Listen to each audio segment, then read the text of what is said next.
Min-Jun's diamond ring split the skin near Jasmine's cheekbone before the pain even registered. The handprint bloomed across her dark skin like some grotesque flower, and the 12 men in $1,000 suits laughed like she'd just told the world's funniest joke. Blood trickled down to her jaw, warm, sticky, humiliating. And Jasmine did exactly what she'd trained herself to do for 18 months.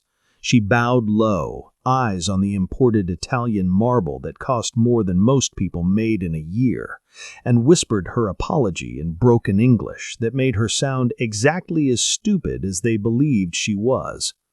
"Clean yourself up, Jazz," Min-Jun sneered, wiping his hand on a silk napkin like he'd touched something diseased. "You're bleeding on my floor." "Yes, Mr. Park. So sorry, Mr. Park." Jasmine grabbed her cleaning caddy with trembling hands, the perfect picture of a desperate immigrant woman who had nowhere else to go, nothing else to be. The men had already moved on, returning to their conversation about shipping routes and profit margins, and how much human cargo could fit in a standard container. She shuffled toward the bathroom, shoulders hunched, spirit apparently broken. They didn't notice the USB drive tucked beneath the bottle of floor polish. They never noticed anything about her except what they wanted to see. Another submissive black woman grateful for the privilege of scrubbing their filth. They saw broken, they saw desperate, they saw beneath them. They didn't see the architect of their destruction. In Jasmine's apartment 3 miles away, beneath a loose floorboard in the corner by the window, a photograph waited in the darkness. Naomi Carter, 22 years old, frozen mid-laugh at her graduation day, eyes bright with a future she'd never get to live. Next to her photo, a newspaper clipping. Nightclub shooting leaves 2 dead, 7 injured. And beside that, 5 years of documentation. Bank statements, photographs, recordings, communications, all leading back to the man whose ring had just opened her face. Min-Jun Park had killed Naomi 5 years ago, a random Tuesday, a message that needed sending, bullets that didn't care about collateral damage. He'd probably forgotten her name by Wednesday. Jasmine had forgotten nothing. Every slap she endured, every degrading task she completed, every insult she swallowed, all of it was calculated. All of it was patience. All of it was building toward the moment when Min-Jun would finally understand what it meant to lose everything that mattered. 21 days, that's all that remained until her carefully orchestrated revenge reached its crescendo. But Jasmine didn't know that in 3 hours, Min-Jun's teenage daughter would return from boarding school, walk through those penthouse doors, and shatter every plan she'd spent 5 years making. Because some things matter more than revenge. And some girls deserve to live the life Naomi never got. Before we continue this story and see what happens next, please subscribe to our channel. And let us know in the comments where you're watching from. Your support helps us bring these stories to life. The blood was still warm at 4:30 a.m., which meant whoever had bled all over Min-Jun's private office floor had done so less than 3 hours ago. Jasmine knelt with her scrub brush and bucket, working the stain in small, methodical circles, while her other hand held her phone beneath the desk, uploading the last 6 hours of security footage to her encrypted server in Singapore. The camera mounted in the corner had captured everything. The beating, the begging, the body bag. Min-Jun's people were efficient, but they weren't careful. They never thought the help was watching. She'd been playing jazz for 18 months now, the final phase of a 5-year plan. The stupid immigrant maid who spoke broken English and kept her eyes down and said, "Yes, Mr. Park," to everything, even when everything meant cleaning up after murders. They thought she was desperate, uneducated, grateful for the job. They had no idea she'd been a senior financial analyst at Goldman Sachs before she decided that destroying Min-Jun Park mattered more than a career, a life, a future. The upload completed. Jasmine pocketed her phone, finished scrubbing, and wheeled her cleaning cart toward the service elevator at exactly 5:47 a.m., the same time she left every morning. Routine was invisibility. Predictability was camouflage. Her apartment was 23 minutes away by subway, a sparse studio in a building where nobody asked questions because everyone had answers they didn't want to share. She unlocked 3 separate deadbolts, stepped inside, and became someone else entirely. One wall belonged to Naomi, photographs from childhood to college graduation, frozen moments of a life cut short at 22. Naomi blowing out birthday candles, Naomi in her cap and gown, Naomi laughing at some joke Jasmine had probably made, eyes bright with a future she'd never see. The opposite wall belonged to revenge. Red string connected photographs of Min-Jun to politicians, judges, Shell Corporation documents, offshore account numbers, bank statements she'd copied, shipping manifests she'd photographed, audio recordings she'd stolen. 5 years of meticulous documentation, all leading toward the same endpoint. 21 days, the countdown calendar read. 3 weeks until Min-Jun's empire burned. Jasmine stared at her sister's face and remembered Club Azur 5 years ago. Naomi had dragged her out for her 22nd birthday despite Jasmine's protests about having work in the morning. "You're 27 and you've never been dancing? That's not living, that's just existing." The club was packed, music too loud, drinks too expensive. They'd been on the dance floor when Min-Jun's crew walked in, 6 men with guns, and a message that needed sending to a rival who'd gotten too bold, too loud, too comfortable. The shots came fast. People screamed. Bodies dropped. Naomi had seen the guns before Jasmine did. She shoved her sister behind the bar with strength that shouldn't have been possible from someone so small, so young, so full of light. The bullet that would have hit Jasmine's chest hit Naomi's instead. Blood spread across her birthday dress like spilled wine. Jasmine held her, screaming for help that wouldn't come fast enough, while Naomi's breathing went shallow and wet. "Don't," Naomi had whispered, blood on her lips. "Don't let hatred kill you too." But hatred was all Jasmine had left after the funeral, after the police closed the investigation, after Min-Jun's lawyers made it all disappear like it had never happened. So she'd fed that hatred carefully, strategically, until it transformed from raw grief into something cold and precise and absolutely lethal.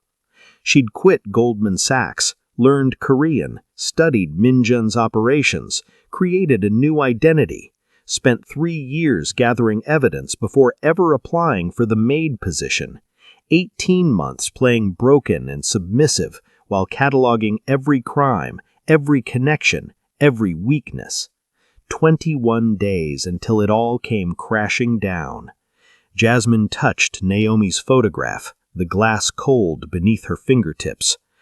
"I'm sorry," she whispered to her sister's frozen smile. "I know this isn't what you wanted, but it's all I have left." Jasmine was polishing the penthouse railings when she heard the front door open and a voice call out in Korean, bright and clear as bells. "I'm home." She looked up without thinking, a mistake, because help wasn't supposed to look, wasn't supposed to care who came and went, and froze with her cleaning cloth suspended in midair. The girl descending the marble staircase was 17, maybe 18, with long dark hair and Min-Jun's sharp cheekbones softened by something that looked dangerously like kindness. She moved with an easy grace, designer luggage trailing behind her, and when she spotted Jasmine staring, she didn't frown or ignore her the way Min-Jun's associates did. She smiled. "Oh, hello. You must be new. I'm Hana." She spoke in careful English, the kind of slow, clear pronunciation people used when they were actually trying to be understood, rather than patronizing. "What's your name?" Jasmine's throat closed, because the way Hana tilted her head, the brightness in her eyes, the way she smiled like the world was fundamentally good and people were fundamentally kind, it was Naomi. Different face, different life, but the same spirit that Jasmine had watched bleed out on a nightclub floor 5 years ago. "Jazz," she managed, remembering to sound uncertain, grateful. "I clean. Welcome home, Miss Hana." "Just Hana is fine." The girl hefted her luggage with a small grunt. "How long have you worked for my father?" 1 year, maybe little more." "Do you like it here?" There was something searching in her expression, like she already knew the answer but wanted to hear it anyway. Jasmine gave her the smile she'd practiced in mirrors, small and deferential and completely empty. "Very lucky job. Mr. Park, very good employer." Hana's face flickered with something that might have been disappointment or might have been recognition, but she nodded. "Well, it's nice to meet you, Jazz. Thank you for keeping everything so clean and beautiful." Thanking the help, like they were people. Jasmine's carefully constructed walls developed their first crack. 3 hours later, she was dusting Min-Jun's office when his phone conversation drifted through the cracked door. He was speaking Korean, assuming, as always, that the staff couldn't understand. "The Park-Kang marriage alliance is confirmed. 3 weeks. Tell Dae-jung his bride will be delivered as promised." A pause. "I don't care what Hana wants. She'll do her duty whether she likes it or not. This marriage secures our position with the Kang family. Her feelings are irrelevant." Jasmine's hand stilled on the bookshelf. 3 weeks, the same timeline as her revenge. But that wasn't what made her blood run cold. It was the casual dismissal in Min-Jun's voice, the way he spoke about his daughter like she was inventory being shipped. She found Hana that evening in the rooftop garden, curled on a stone bench with her knees pulled to her chest, crying with the kind of quiet desperation that came from years of learning tears didn't change anything. "Miss Hana?" Jazz approached slowly, her accent thick. "You okay?" Hana looked up, wiping her eyes quickly, embarrassed to be caught. "Oh, Jazz, I'm fine. Just adjusting to being home." Jasmine sat on the opposite end of the bench, maintaining the appropriate distance, the appropriate deference. "You no look fine. You look sad." Something in Hana broke at the simple kindness. "Do you believe in arranged marriage, Jazz? Where you're from, do fathers sell their daughters to secure business deals?" The question was asked in English, probably because Hana assumed Jazz wouldn't understand the complexity if she answered in Korean. Jasmine kept her face carefully neutral. "My father says I have no choice," Hana continued, her voice cracking, "that marrying Kang Dae-jung will secure our family's future. But Dae-jung is—" She shuddered. "He's a monster. Everyone knows what he is, what he does. I'd rather die than marry him, but father won't listen. I'm just a piece on his chessboard." Jasmine's blood turned to ice, because this wasn't part of the plan. This 17-year-old girl with Naomi's smile and Naomi's bright spirit was being fed to a monster, and in 3 weeks, the same 3 weeks Jasmine had calculated for Min-Jun's empire to fall, Hana would be married, trapped, possibly dead. Sorry," Jasmine said quietly, meaning it more than Hana could possibly know. "Very sorry, Miss Hana." Hana wiped her eyes again and stood. "Thank you for listening, Jazz. You're very kind." After she left, Jasmine sat in the garden staring at nothing, her mind racing. 5 years of planning, 5 years of patience, 3 weeks until Min-Jun paid for what he'd done to Naomi. But what did justice for the dead matter if she let another bright girl become a ghost? Jasmine told herself she was just being thorough, that researching Kang Dae-jung was tactically sound, know your enemy's allies, understand the full scope of Min-Jun's criminal network, gather intelligence. She told herself it had nothing to do with the way Hana's voice had cracked when she said, "I'd rather die than marry him." She was lying to herself, and she knew it. At 2 a.m. in her apartment, encrypted browser open, Jasmine typed Kang Dae-jung into the search bar and watched her screen fill with results that made her stomach turn to lead. 3 marriages in 5 years, all arranged, all to young women from prominent families. All 3 wives dead within 12 months. The first, Park Ji-woo, 21 years old, died in a single car accident 6 months after the wedding. Brake failure, the report said, though her father had insisted the brakes had been serviced the week before. No investigation. Case closed. The second, Lee Soo-jin, 19, allegedly jumped from her apartment balcony after 8 months of marriage. Suicide, the coroner ruled, despite the suspicious bruising on her wrists that suggested she'd been held. No investigation. Case closed. The third, Choi Min-ah, 22, drowned in her bathtub 11 months into the marriage. Accidental death, they called it, even though neighbors reported hearing screaming hours before. No investigation. Case closed.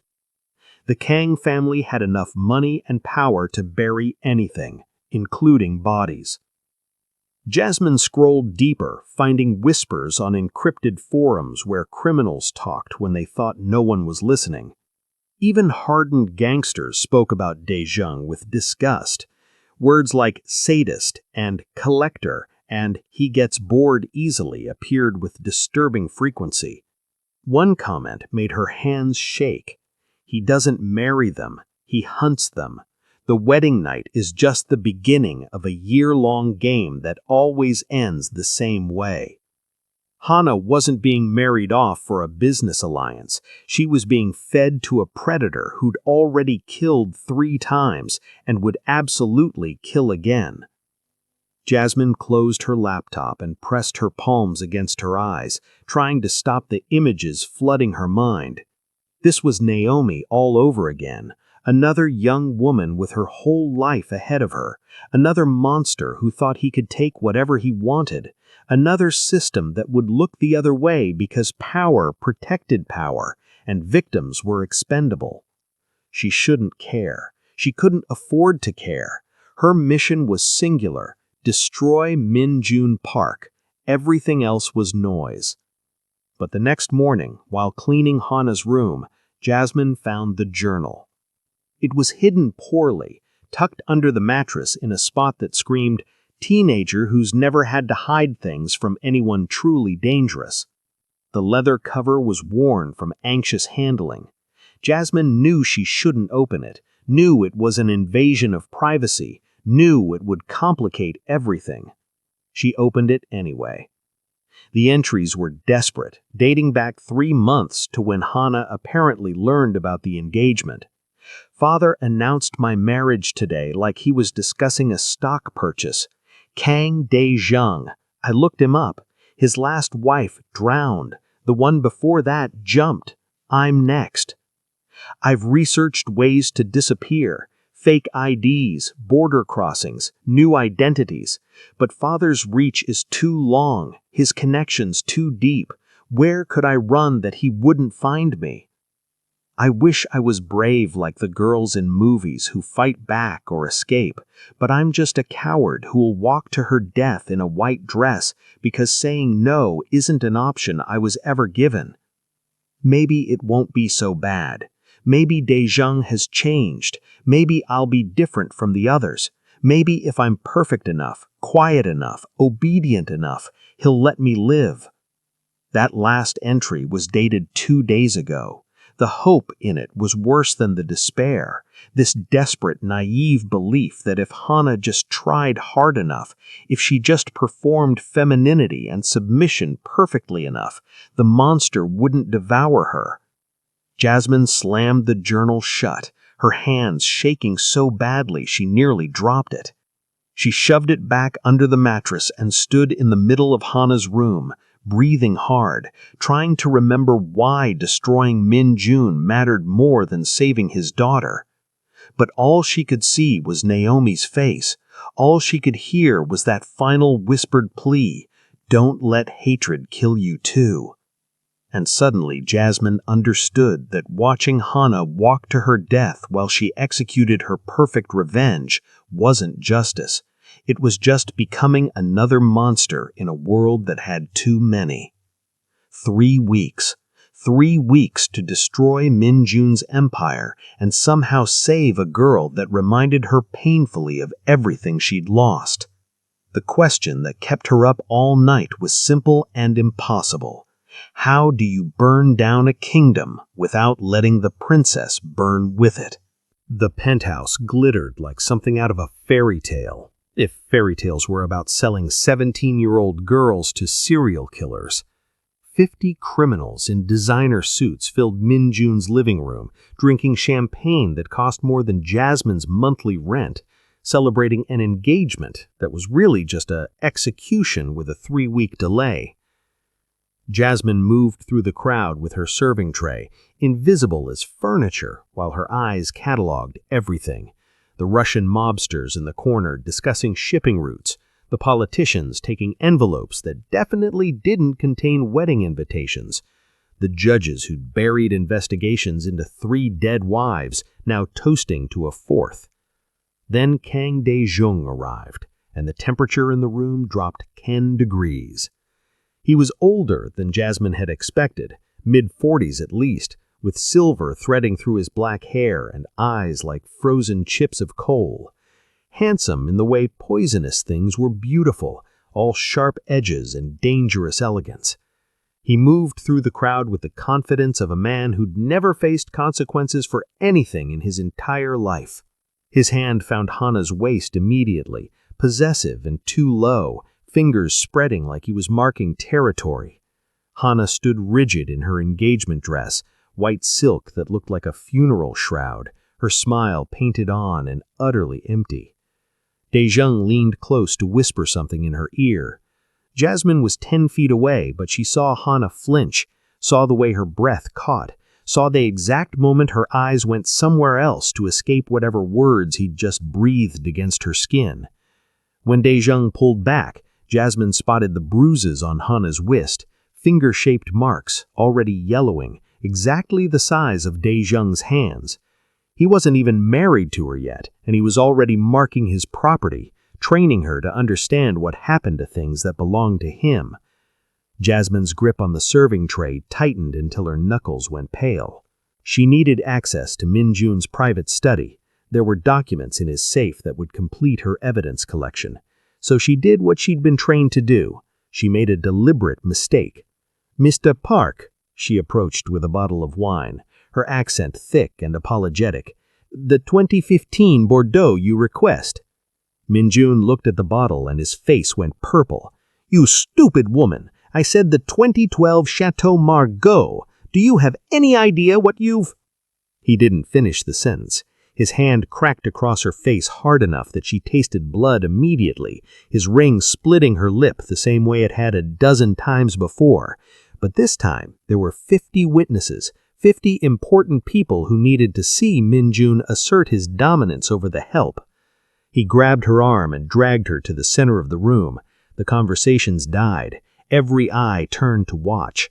"This," Min-Jun announced in Korean, then switched to English for his international guests, "is what happens to incompetent help who can't follow simple instructions." His fist drove into her stomach.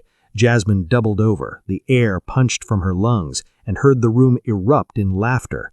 Not shocked gasps, not concerned murmurs. Laughter, like watching the boss beat his maid, was dinner theater. "You're too soft, Min-Jun," Dae-jung called out, his voice carrying that particular edge of someone who enjoyed violence the way other people enjoyed wine. "I would have made her bleed more." He was staring directly at Hana while he said it. A promise, a preview. Min-Jun forced Hana to her knees on the marble floor. "Apologize, in front of everyone. Let them hear how sorry you are for wasting my time." Jasmine knelt in the spreading puddle of her own blood. tasting copper and fury, and delivered her apology in broken English while 50 criminals watched and smiled. Through the haze of pain and carefully performed submission, Jasmine found Hana's face in the crowd. The girl looked horrified, not entertained, not amused, not indifferent, genuinely disturbed. She was the only person in the entire room whose face showed anything resembling human compassion, and that somehow made everything worse. After the party finally ended, after the last criminal had left, and Min-Jun had retreated to his bedroom, Jasmine was cleaning blood off the marble when she heard a soft knock on her service room door. Hana stood in the hallway holding a first aid kit, still wearing that white funeral dress, her eyes red from crying. "I'm sorry," she whispered. "I'm so sorry my father did that to you. You don't deserve this. Nobody deserves this." Jasmine opened her mouth to deliver some placating line in broken English, to maintain her cover, to keep playing the role, but what came out instead was, "Neither do you." The words were in perfect, unaccented English, a crack in the facade she couldn't quite seal back up room. Hana's eyes widened slightly, understanding flickering across her face, but she didn't comment on it. She just stepped forward and began cleaning Jasmine's split lip with gentle, apologetic hands. And Jasmine realized with growing dread that she'd spent 5 years building walls around her heart to protect her mission, only to have them all come crashing down because of a 17-year-old girl who treated the help like human beings. How much longer could she maintain this facade when every instinct screamed at her to grab Hana and run? Ji-woo had been Min-Jun's head of security for 12 years, which meant he'd survived in a business where most people didn't last 12 months. He survived by being paranoid, observant, and willing to act on instincts that other people dismissed as overthinking. His instincts about the maid had been screaming for weeks. Jasmine spotted him the moment she left the penthouse building, a sedan with tinted windows parked across the street, engine running, too obvious to be professional surveillance, but too deliberate to be coincidence. She kept her posture submissive, her pace unhurried, everything about her body language screaming, "harmless immigrant walking home from work." The sedan followed at a careful distance. Most people would have panicked, gone straight home, led their tail directly to their secrets. Jasmine had spent 3 years training for moments exactly like this, so instead, she led Ji-woo on a tour of the city's subway system that would have made a spy novelist weep with joy. She took the red line north, switched to the blue line east at the last possible second, doubled back on the green line south, and finally emerged in a completely different neighborhood from where she'd started. Ji-woo's sedan was nowhere in sight. The few times she spotted him on foot, she lost him through crowds, service alleys, and one particularly impressive maneuver involving a department store's multiple exits that no maid who barely spoke English should have been able to execute. By the time she reached her apartment through a route that would have made a GPS have an existential crisis, Ji-woo was gone, but the damage was done. The next morning, Jasmine hacked into the penthouse security feeds and watched Ji-woo corner Min-Jun in his office. "The maid," Ji-woo said in Korean, his voice tense. "Something's wrong with her. Last night she ran counter-surveillance like she'd been trained. No civilian moves like that." Min-Jun barely looked up from his wedding planning documents. "You're paranoid. She's a maid who got scared being followed by a strange man. Women have instincts about these things." "Sir, I'm telling you to focus on the wedding. We have 3 weeks to coordinate an assassination disguised as a gang attack, and you're worried about the help? Get your priorities straight." Ji-woo left looking unsatisfied, and Jasmine sat in her apartment with her heart trying to punch through her ribcage. Too close. That had been too close. She needed to be more careful, more paranoid, more... Wait. She rewound the footage. An assassination disguised as a gang attack. Min-Jun had said it casually, like discussing catering options. 3 weeks, the wedding. Jasmine's fingers flew across her keyboard, hacking deeper into Min-Jun's encrypted communications than she'd ever dared before, following threads she'd previously dismissed as irrelevant to her revenge. What she found made her blood turn to ice. Encrypted messages between Min-Jun and his inner circle, dated back 3 months. Dae-jung has become a liability, too reckless, too visible. The wedding provides the perfect opportunity. Frame it as the Chung-san gang retaliating for the dock incident. They have motive, no one will question it. Acceptable casualties, the bride, 2 to 3 guests for authenticity. Sacrifice is necessary for believability. Acceptable casualties, the bride. Jasmine's hands shook so badly she could barely navigate to the next file, an audio recording from Min-Jun's private office, dated 1 week ago. She pressed play. "Beg questioning the plan, sir. Your own daughter. Isn't there another way?" Min-Jun's laugh was cold enough to frost the speakers. "Hana has served no purpose her entire life except costing me money and disappointing me at every turn. At least in death, she'll finally be useful. Her sacrifice eliminates Dae-jung, positions me as the grieving father rather than the aggressor, and consolidates power with the sympathetic families. It's efficient. And if she somehow survives? She won't. I've calculated the blast radius. The wedding party table will be directly in the kill zone." Jasmine ripped off her headphones and stared at the wall where Naomi's photographs smiled down at her. 5 years. 5 years she'd spent planning revenge for a woman killed as collateral damage in a gang power play. And now Min-Jun was about to do it again, except this time the collateral damage was his own daughter, a 17-year-old who never hurt anyone, who still believed the world could be kind if you were just kind enough first.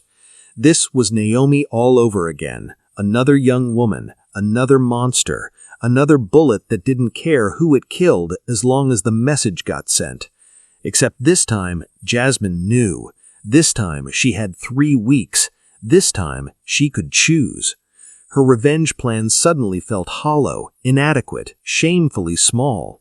She'd been so focused on making Min-Jun pay for Naomi's death 5 years ago that she'd missed he was about to commit the exact same crime in 3 weeks. What good was justice for the dead if she let history repeat itself? What good was honoring Naomi's memory if she became just another person who looked the other way while young women died?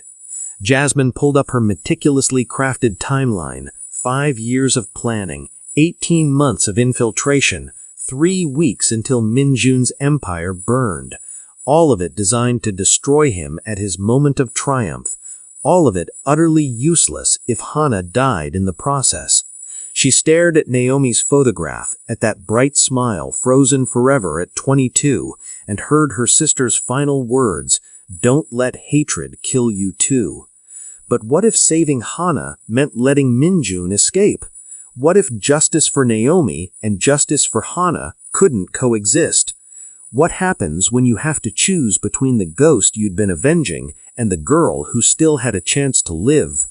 Jasmine sat on her apartment floor at 3 a.m., surrounded by 5 years of meticulous planning that had suddenly become completely worthless. Red string connected photographs and documents across her evidence wall like a spider's web designed to catch one specific fly. Bank statements, shipping manifests, recorded confessions, Shell Corporation documents, every piece of evidence she'd need to destroy Min-Jun Park's empire, timed perfectly to detonate on his daughter's wedding day. His daughter, who would be dead 90 seconds after the ceremony ended. She'd run the scenarios 12 times, each one ending the same way. Scenario 1. Stick to the original plan. Expose Min-Jun at the wedding. Watch him get arrested. Get justice for Naomi. Result? Hana dies in the explosion, along with 2 to 3 other acceptable casualties. Min-Jun goes to prison, but Jasmine becomes complicit in the murder of an innocent girl. Naomi would be horrified. Scenario 2. Warn Hana, help her run. Result? Min-Jun's international connections mean nowhere is safe. Hana spends her life looking over her shoulder, eventually gets found, probably gets killed anyway. Jung remains free to marry and murder his next victim. Min-Jun continues operating. Everything Jasmine worked for, wasted. Scenario 3. Kill Min-Jun now. Prevent the wedding entirely. Result? Jung still exists and will simply acquire a new bride to torture. Min-Jun's organization retaliates against anyone associated with his death, including Hana. The power vacuum creates chaos. Jasmine likely dies before achieving any real justice. Also, murder wasn't exactly what Naomi had in mind when she said, "Don't let hatred kill you too." Every solution sacrificed something essential. Every path led to failure. Jasmine pulled on her jacket and left the apartment before she could talk herself out of it. The cemetery was empty at 4 a.m., just the way she needed it to be. She hadn't visited Naomi's grave in 8 months, too busy planning, preparing, perfecting her revenge. Too afraid that if she came here, if she really looked at Naomi's name carved in marble, she'd lose the cold fury that had been keeping her functional. She knelt in the grass and traced Naomi's name with shaking fingers. I've spent 5 years hating him, 5 years becoming so focused on destroying the man who killed you that I stopped being the sister you knew. I learned to fight, to hack, to lie, to endure abuse without flinching. I became exactly what I needed to be to take him down. The stone offered no answers, but Jasmine kept talking anyway. And you know what the worst part is? I was willing to let another girl die to do it. Hana, she's 17, Nai, same age you were. She has your smile, your kindness, and Min-Jun is going to sacrifice her just like he sacrificed you, and my perfect plan does nothing to stop it. Tears she'd been holding back for months finally broke through. I became like him. I was willing to sacrifice innocent people for my goals. That's not what you'd want. That's not who you raised me to be. You spent your whole life protecting people, and I've spent 5 years planning elaborate destruction. What does it say about me that I almost chose revenge over saving someone who needs help? The wind rustled through the cemetery trees, and Jasmine could almost hear Naomi's voice. You already know what to do. You've always known. You're just scared it'll cost you. Yeah, it's going to cost everything, Jasmine said quietly. She stood, wiping her eyes, decision crystallizing into something sharp and clear and absolutely terrifying. New plan: expose Min-Jun and Jung simultaneously, extract Hana during the chaos, burn both empires down, and make sure neither monster ever hurts anyone again.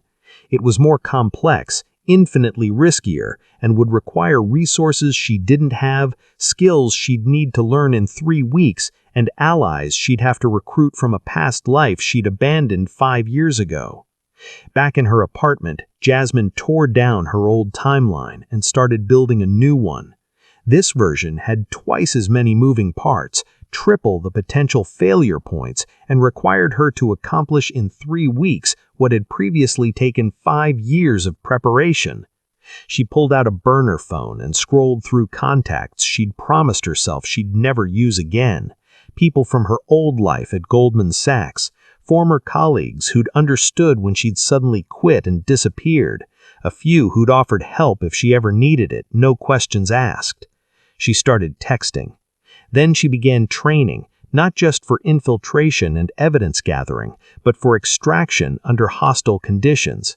She studied tactical driving, researched safe houses, mapped escape routes from the wedding venue, learned how to disappear someone who'd be actively hunted. 3 weeks to save a girl and destroy 2 criminal empires. 3 weeks to prove that honoring Naomi's memory meant choosing the harder right over the easier wrong. The question that kept her awake as dawn broke wasn't whether she'd pull it off, it was whether she'd survive long enough to find out.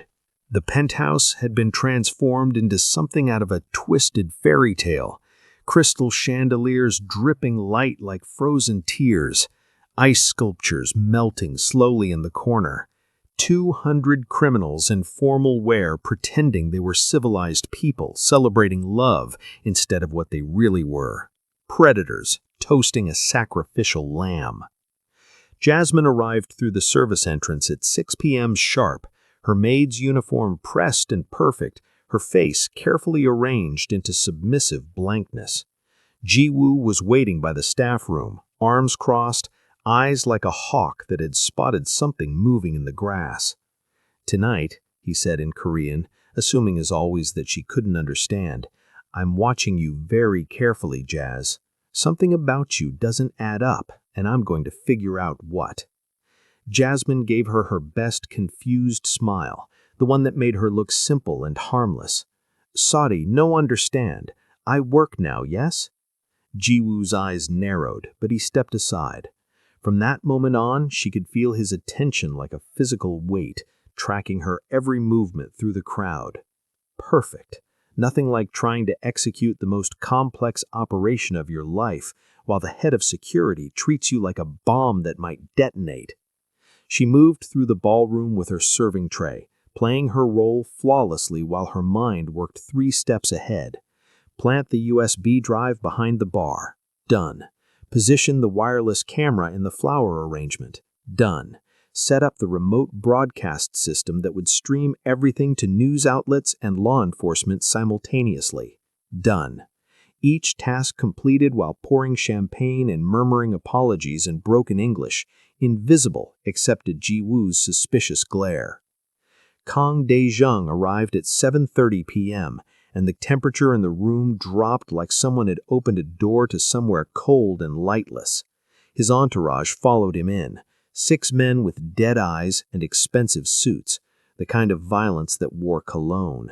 They moved through the crowd like sharks, and every woman who made eye contact looked away quickly, instinctively understanding danger when they saw it. Dae-jung's eyes found Hana immediately, predator spotting prey. Hana stood near the windows in a white engagement dress that looked less like wedding attire and more like a funeral shroud, all flowing silk and delicate lace, beautiful in the way dyeing things are beautiful. Her makeup was perfect, her smile was painted on, her eyes were completely hollow, already somewhere else, already mourning herself. Jasmine's heart cracked watching her. The ball proceeded with all the grotesque pageantry of powerful men celebrating their own importance. Min-Jun gave a speech about family and alliance that made Jasmine's stomach turn, knowing what he'd planned for his daughter. Dae-jung raised his glass in toast, his hand possessive on Hana's waist, fingers pressing hard enough to bruise. Guests clapped, cameras flashed, everyone smiled like they couldn't smell death in the air. During a quiet moment when Jasmine was refilling champagne glasses near the windows, Hana approached on the pretense of needing water. Their eyes met for just a second. "If something happens to me tonight," Hana whispered in English, her voice barely audible under the string quartet, "I want you to know you were the only person who was kind to me these last weeks. Thank you, Jazz, for seeing me like I was human." Jasmine's carefully constructed facade nearly shattered. Her hand trembled on the champagne bottle. Every instinct screamed at her to grab Hana right now. Run! Forget the plan. Just get this girl somewhere safe. But running now meant Min-Jun and Dae-jung both remained free, meant other girls would end up in Hana's position, meant Naomi's death and Hana's suffering counted for nothing. "Everything will be okay, Miss Hana," Jasmine said softly, dropping the accent just a little. "I promise you, everything will be okay." Hana's eyes widened. She had heard the shift, understood something was different, but before she could respond, Dae-jung appeared and pulled her away with a grip that made her wince. The ball continued, toasts and dancing and laughter that sounded like breaking glass. Jasmine served drinks and cataloged everything, security positions rotating every 20 minutes, exits blocked by Min-Jun's men, Dae-jung's entourage clustered near the main doors, Ji-woo's eyes tracking her relentlessly. At 11:48 p.m., while clearing glasses near Min-Jun's private study, Jasmine heard his voice through the cracked door. "Midnight," he said in Korean, speaking into his phone. "Execute the plan. Make it loud. Make it messy. Make sure no one survives the blast radius." 13 minutes. Jasmine had 13 minutes to save Hana, expose both monsters, and burn two criminal empires to the ground without getting killed by Ji-woo. Dae-jung's men were the bomb that was apparently about to detonate. Hana's eye caught hers across the ballroom, that hollow, resigned expression of someone who'd already accepted death. Not tonight, not ever again.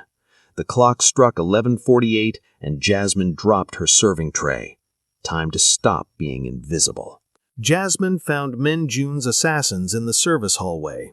Two men in catering uniforms carrying trays that were definitely not holding appetizers.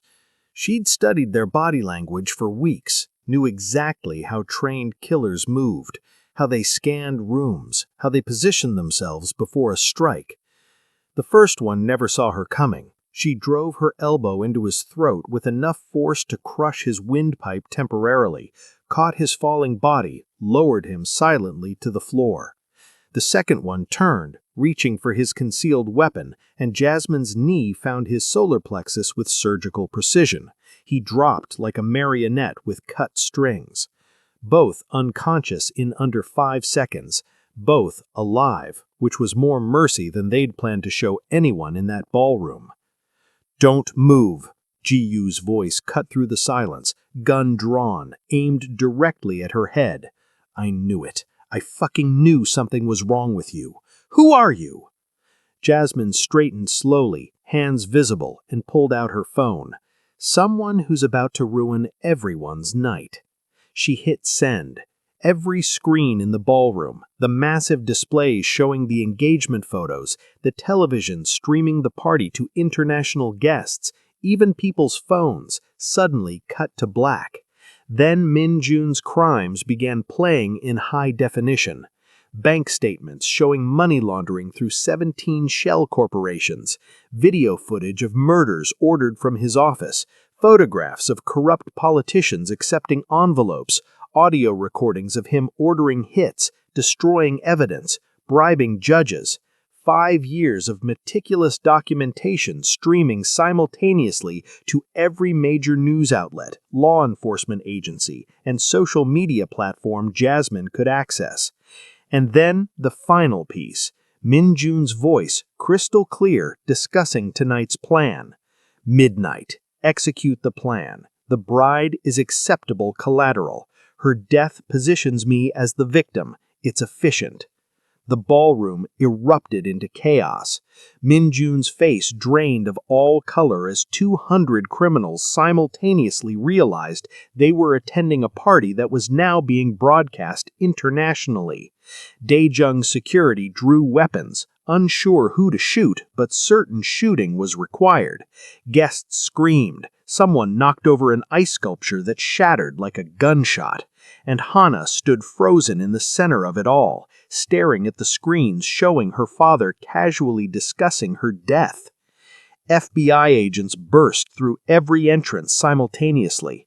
Jasmine had timed her evidence dump to coincide with their arrival, giving them probable cause and a target-rich environment.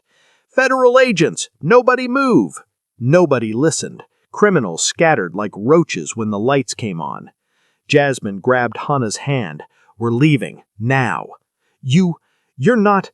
Hana stared at her, trying to reconcile the submissive maid to the woman who'd just taken down 2 assassins like it was breathing. Explanations later. Running now. Jasmine pulled her toward the service exit, but Dae-jung's men were faster, blocking their path. 6 killers who just realized their meal ticket was escaping. "She's ours," the lead enforcer growled, reaching for Hana. Jasmine broke his arm in 2 places, used his momentum to throw him into his companion, and swept the legs out under a third. 5 years of buried training exploded to the surface. Strikes that shattered bones, blocks that redirected force, movement that made her look like she was dancing, except the dance left bodies on the floor.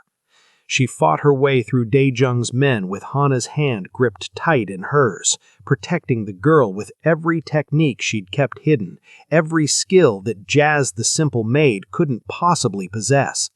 They burst into Min-Jun's private study, Jasmine slamming the door and shoving a chair under the handle. Windows. They needed windows, a fire escape, any way out that didn't involve going back through that chaos. The door exploded inward. Min-Jun stood there, gun in hand, face purple with rage and fear and dawning understanding that his empire was collapsing in real time. "Who are you?" he demanded, the gun shaking. "Who the fuck are you?" Jasmine straightened between him and Hana, her accent completely gone, her posture straight and dangerous for the first time in 18 months. "I'm Jasmine Carter. 5 years ago, at Club Azur, you sent your crew to send a message to a rival. Bullets flew. People died. One of them was my sister, Naomi. She was 22 years old, celebrating her birthday. She pushed me behind the bar and took the bullet meant for me." Min-Jun's face went blank, confused. "Naomi?" And that's when Jasmine understood the most devastating truth. "You don't even remember her, do you?" Min-Jun's gun wavered. "I don't. There were a lot of operations. Club Azur, that was 5 years ago. There might have been collateral damage. I don't." "She wasn't damage." Jasmine's voice cracked. "She was a person. She had dreams and friends and a future, and you killed her without even bothering to learn her name. 5 years. 5 years of hatred, planning, sacrifice. 5 years of becoming someone else to destroy the man who took everything from her. And he didn't even remember why." Behind her, Hana whispered, "Jasmine?" Min-Jun's face hardened. "Then you've wasted 5 years, because I still win. Even if I go down, Hana dies. I've already set it in motion." "No," Jasmine said quietly. "You've already lost, and she lives. That's the difference between us." Sirens wailed, footsteps thundered, the FBI was coming, and Jasmine had to decide, pull the trigger on a man who didn't even remember destroying her life, or prove that justice and revenge weren't the same thing after all. Min-Jun stared at Jasmine like she was speaking a language he'd never learned.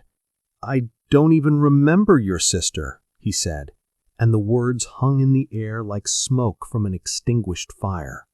That admission should have ignited more rage, should have made Jasmine want to hurt him even more.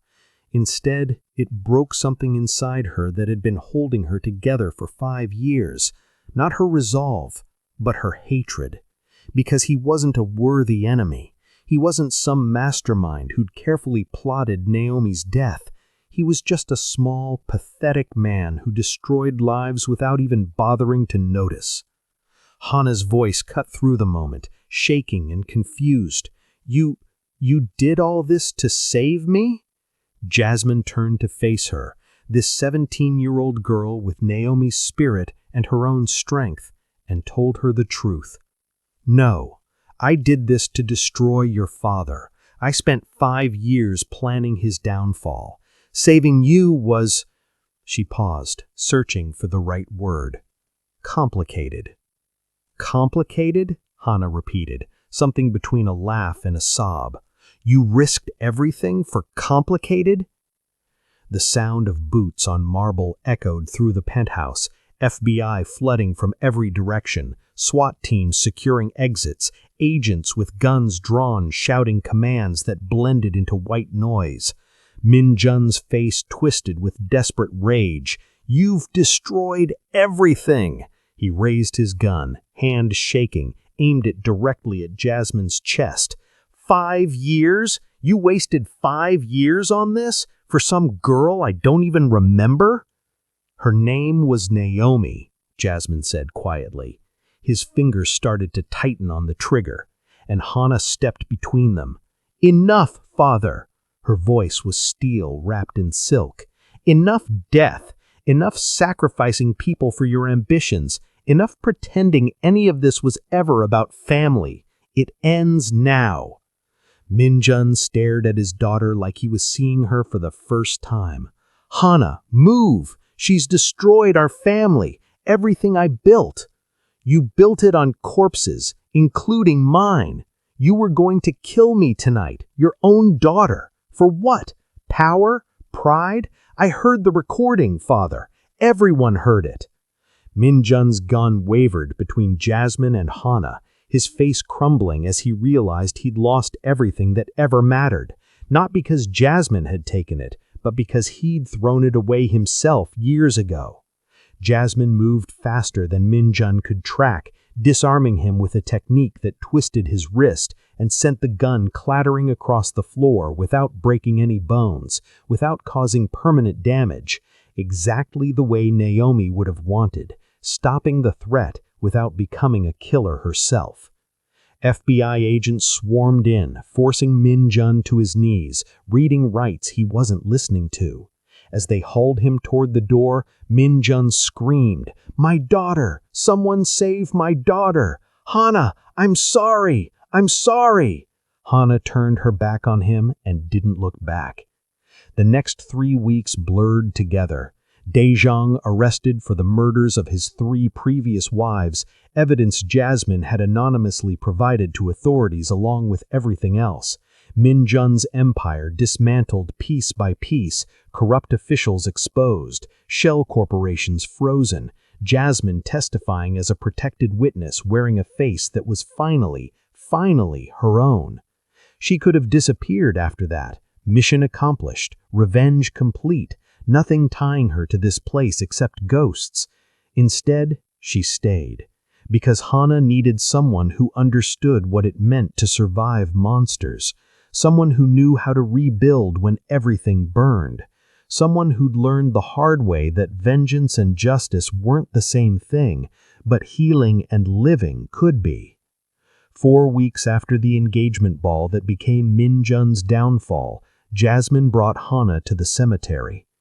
"This is my sister, Naomi," Jasmine said, kneeling by the grave. "She would have liked you. You have the same terrible taste in music and the same habit of seeing the best in people even when they don't deserve it."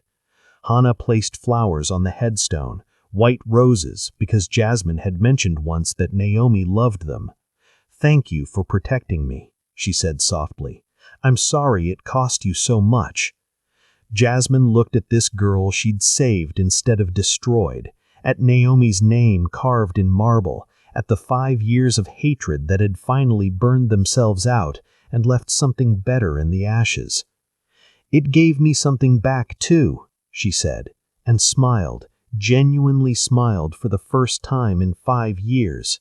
A reason to live instead of just existing to hate. A reminder that Naomi would want me to save people, not sacrifice them, even when saving them is harder than revenge. Hana took her hand, and they stood together in the quiet cemetery while the sun set on the woman Jasmine had been and rose on whoever she was becoming. Not Jazz, the broken maid, not Ghost, the perfect avenger, just Jasmine, finally learning to be human again. "What do we do now?" Hana asked. Jasmine squeezed her hand. "We live, we heal, we make sure no one else ends up where we were. Together? Together." And for the first time since Naomi had died in her arms 5 years ago, Jasmine felt something that wasn't rage or grief or cold calculation. She felt hope. Dear listener, this creator really appreciates your support and loves you so much. Drop a comment telling me what was your favorite moment from this story. Was it when Jasmine caught Min-Jun's wrist and finally stopped pretending? When Hana discovered the truth in her father's recording? The moment Jasmine realized she had to choose between revenge and saving an innocent girl? Or maybe that quiet cemetery scene where healing finally began?